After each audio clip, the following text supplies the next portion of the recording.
If they are into investing, I'll definitely recommend this program to them. Hi, I'm Regine and I'm 23 this year.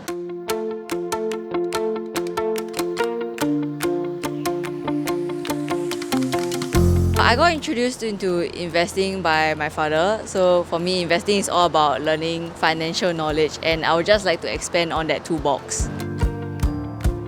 During these 4 days, I really enjoyed the trade show, asking questions about different companies, trying to understand other people's circle of competencies. The most helpful lesson would probably just be the whole of evaluation.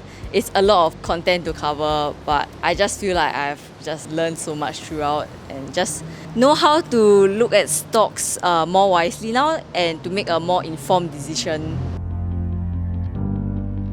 This course really piqued my interest and has really convinced me to, at least just take the first step to explore the different stocks, learn about the different companies. And I don't have a finance background or accounting background. If I can do it, I think anyone else can do it as well.